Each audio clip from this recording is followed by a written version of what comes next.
Hello, everybody, and thank you for tuning in to the Liberty Report. With me today is Daniel McAdams, who's the Executive Director of the Institute for Peace and Prosperity. Daniel, welcome to our program again. Thank you, Dr. Paul. Well, there's some very interesting news this weekend. It's on an issue we talk about all the time on foreign policy of the Middle East. But most of us who follow this closely have heard about it, but I don't think the person that depends on regular TV has heard much about this. Matter of fact, it looks like a deliberate exclusion. And that has to do with the release of the Defense Intelligence Agency report of 2012.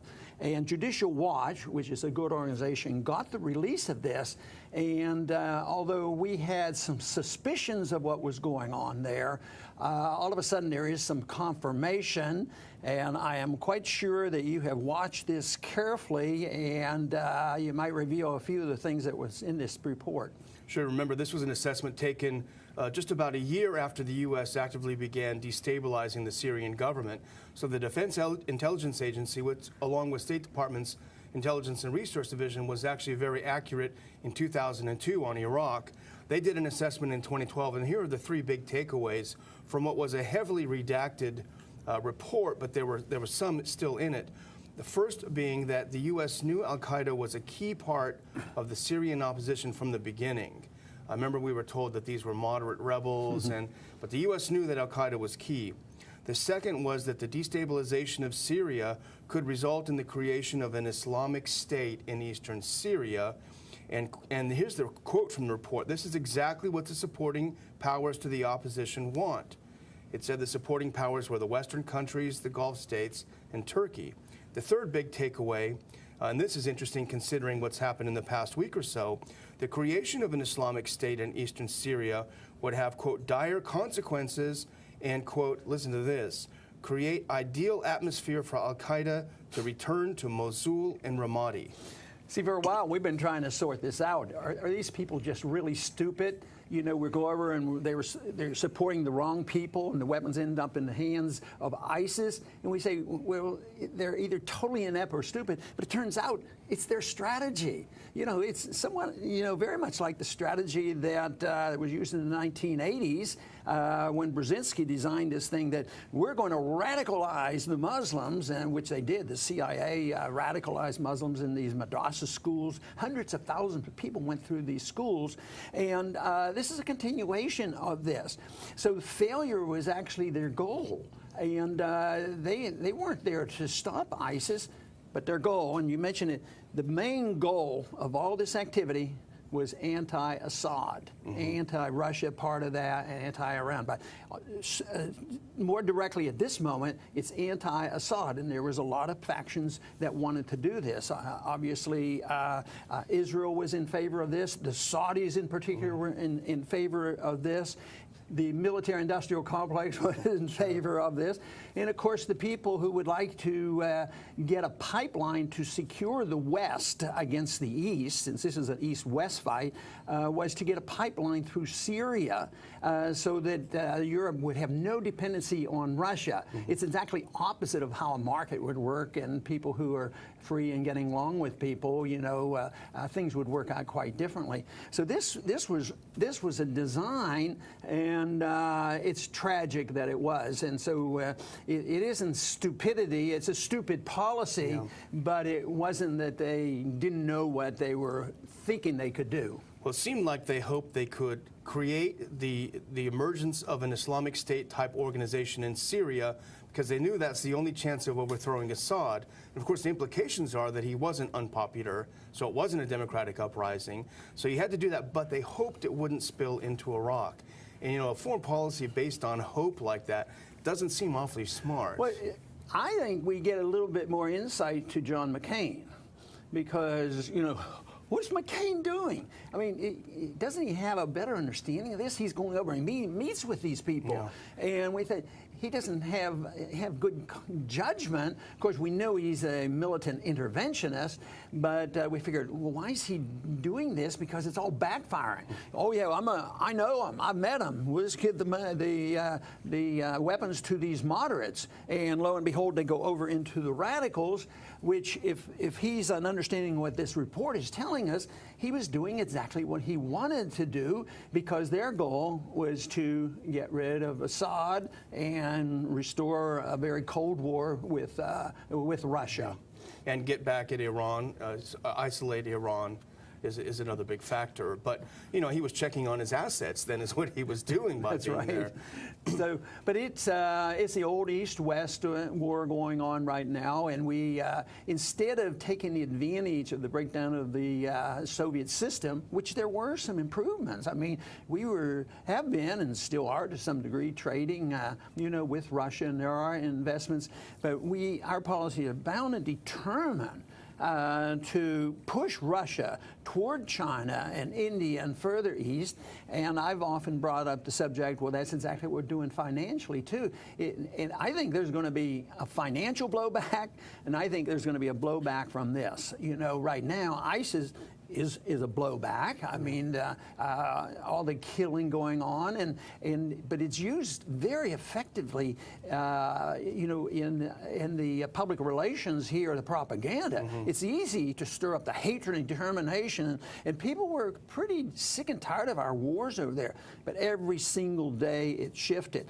That's why it's a shame that this information doesn't get out.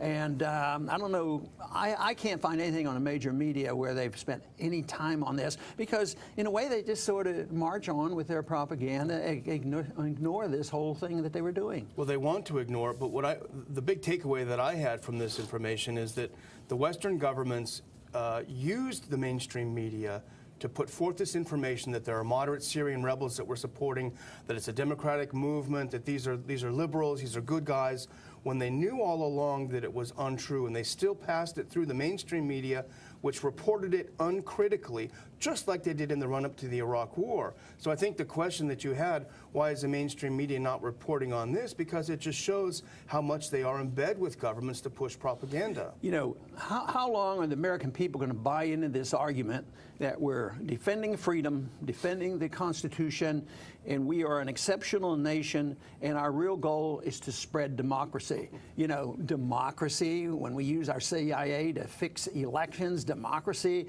when we conspire with our avowed enemies to overthrow one guy that we don't like, and if we just ignored him, like if we'd have just ignored Saddam Hussein, the world would probably be better off right now. But, you know, it gets so silly when you get almost all the presidential candidates saying, oh, yeah, we shouldn't have done this, we shouldn't have done this because it was a mistake, you know, mm-hmm. And yet they were supporters of the war.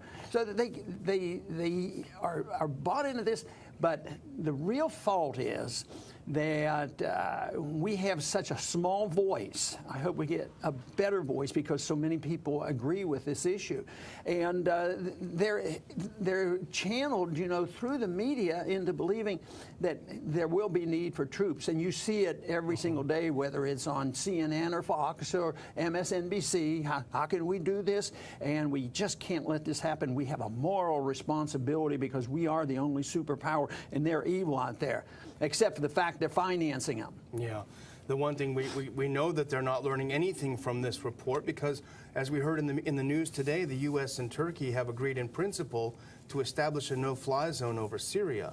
And that most likely will require U.S. troops to be on the ground illegally in Syria. It also means literally a state of war, and it also means that there'll be a lot more bombing and killing, and finally it means that the Syrian Air Force, which has been bombing ISIS, will no longer be allowed to fly.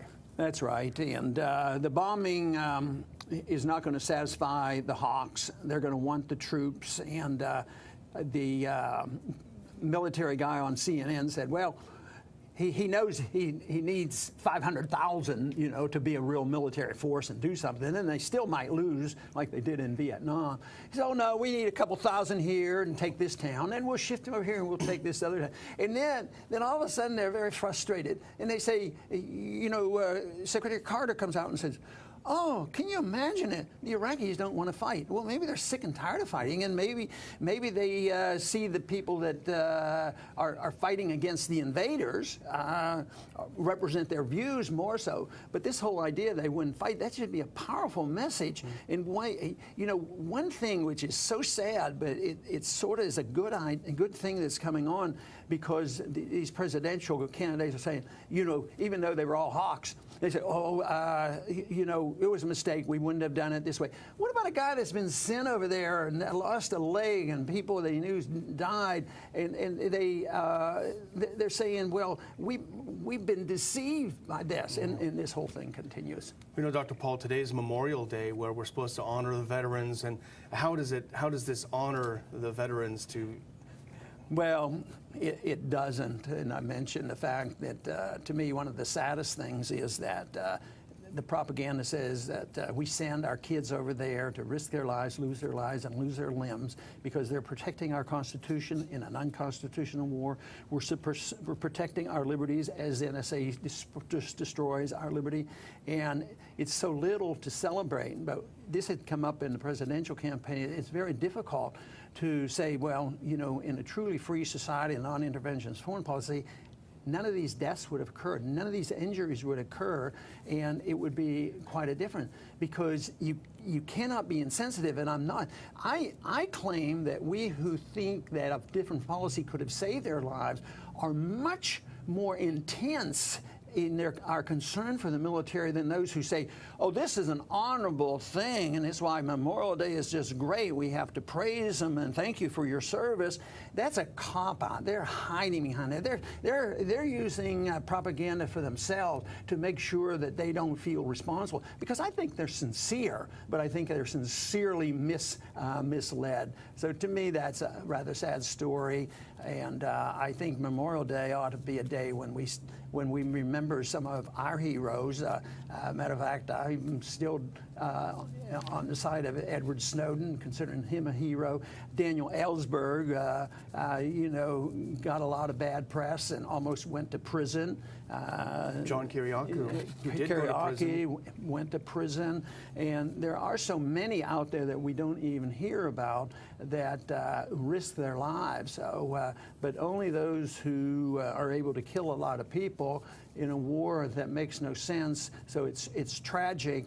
So this is why it's easier for me to argue the case strategically, on principle of liberty, the principle of the rule of law, and saying that we shouldn't ever use aggression against our neighbors, whether it's our individual neighbor or our neighbor countries or in Europe. There's a great statement by Jefferson about just stay out of Europe and keep Europe out of the United States, and the whole world would be a lot better off. But anyway, I want to thank all the viewers for tuning in today, and please come back soon to the Liberty Report.